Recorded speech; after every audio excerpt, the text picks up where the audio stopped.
Bonjour.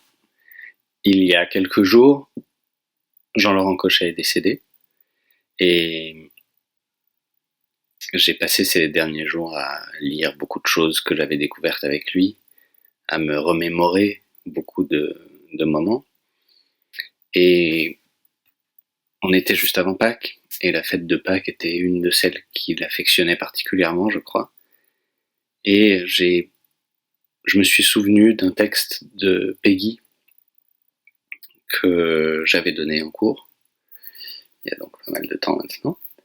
Euh, et, et j'ai lu ce texte dans d'autres circonstances à une amie, et ça m'a donné envie de partager avec vous ce texte-là. Donc je ne l'ai pas réappris par cœur, j'aurais dû, je devrais, je le ferai sûrement, mais je voulais partager ça avec vous dès aujourd'hui. C'est tiré du Mystère des Saints Innocents de Peggy, et c'est donc Madame Gervaise qui parle. Je suis, dit Dieu, maître des trois vertus. La foi est une épouse fidèle, la charité est une mère ardente, mais l'espérance est une toute petite fille. Je suis, dit Dieu, le maître des vertus. La foi est celle qui tient bon dans les siècles des siècles. La charité est celle qui se donne dans les siècles des siècles, mais ma petite espérance est celle qui se lève tous les matins. Je suis, dit Dieu, le Seigneur des vertus. La foi est celle qui est tendue dans les siècles des siècles. La charité est celle qui se détend dans les siècles des siècles, mais ma petite espérance est celle qui, tous les matins, nous donne le bonjour. Je suis, dit Dieu, le Seigneur des vertus. La foi est un soldat. C'est un capitaine qui défend une forteresse, une ville du roi, aux marches de Gascogne, aux marches de Lorraine. La charité est un médecin, c'est une petite sœur des pauvres qui soigne les malades, qui soigne les blessés, les pauvres du roi, aux marches de Gascogne, aux marches de Lorraine. Mais ma petite espérance est celle qui dit bonjour aux pauvres et à l'orphelin. Je suis, dit Dieu, le Seigneur des vertus. La foi est une église, c'est une cathédrale enracinée au sol de France. La charité est un hôpital, un hôtel-Dieu qui ramasse toutes les misères du monde. Mais sans espérance, tout ça ne serait qu'un cimetière. Je suis, dit Dieu, le Seigneur des vertus. La foi est celle qui veille dans les siècles des siècles. La charité est celle qui veille dans les siècles des siècles. Mais ma petite espérance est celle qui se couche tous les soirs et se lève tous les matins et fait vraiment de très bonnes nuits. Je suis, dit Dieu, le Seigneur de cette vertu-là. Ma petite espérance est celle qui s'endort tous les soirs dans son lit d'enfant, après avoir bien fait sa prière, et qui tous les matins se réveille et se lève et fait sa prière avec un regard nouveau. Je suis, dit Dieu, Seigneur des trois vertus. La foi est un grand arbre, c'est un chêne enraciné au cœur de France, et sous les ailes de cet arbre, la charité, ma fille, la charité abrite toutes les détresses du monde, et ma petite espérance n'est rien que cette petite promesse de bourgeon qui s'annonce au fin commencement d'avril.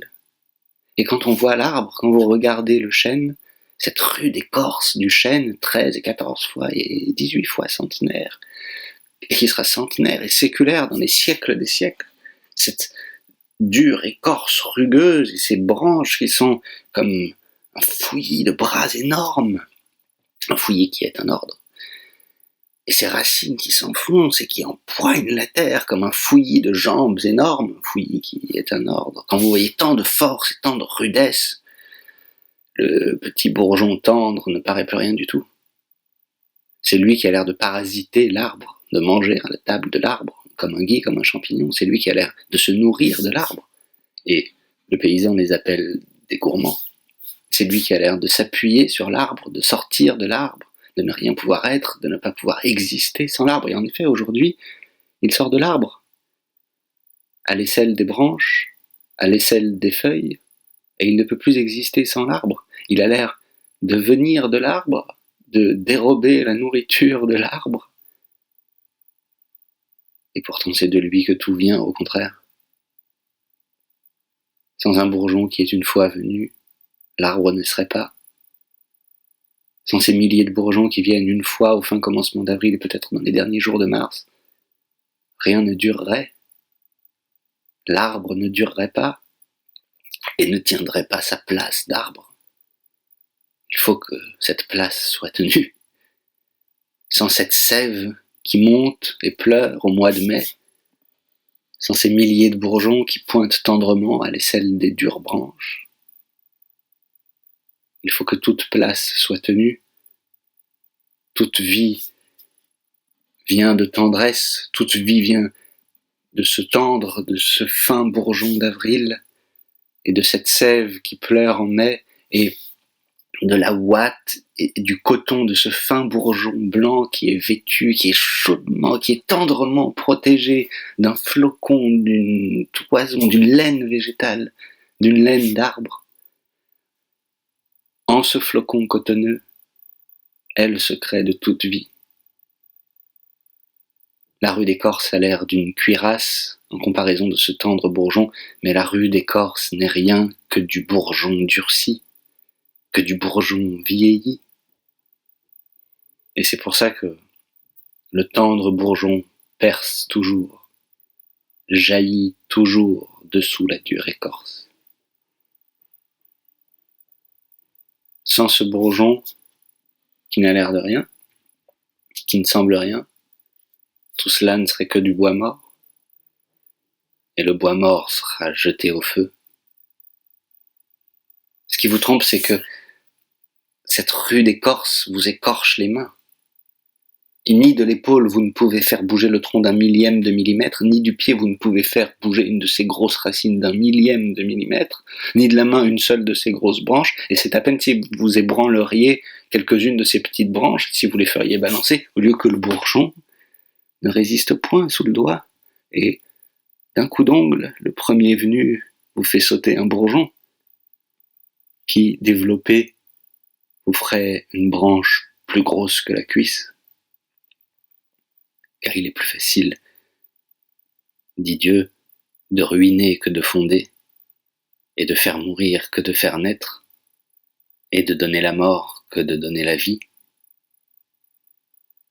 Et le bourgeon ne résiste point. C'est que s'il n'est point fait pour la résistance, il n'est point chargé de résister.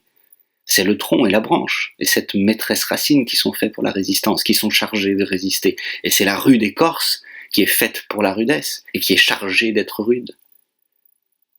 Mais le tendre bourgeon n'est fait que pour la naissance, et il n'est chargé que de faire naître, et de faire durer, et de se faire aimer. Or je vous le dis, dit Dieu, sans ce bourgeonnement de fin avril, sans ces milliers, sans cet unique petit bourgeonnement de l'espérance, qu'évidemment tout le monde peut casser, sans ce tendre bourgeon cotonneux que le premier venu peut faire sauter de l'ongle, toute ma création ne serait que du bois mort. Et le bois mort sera jeté au feu. Je suis, dit Dieu, le Seigneur des vertus. La foi est la lampe du sanctuaire qui brûle éternellement. La charité est ce grand beau feu de bois que vous allumez dans votre cheminée pour que mes enfants les pauvres viennent s'y chauffer dans les soirs d'hiver. Et autour de la foi, je vois tous mes fidèles ensemble agenouillés dans le même geste et dans la même voix, de la même prière. Et autour de la charité, je vois tous mes pauvres assis en rond autour de ce feu, étendant leurs paumes à la chaleur du foyer. Mais mon espérance est la fleur, et le fruit, et la feuille, et la branche, et le rameau, et le bourgeon, et le germe, et le bouton, et elle est le bourgeon et le bouton de la fleur de l'éternité même.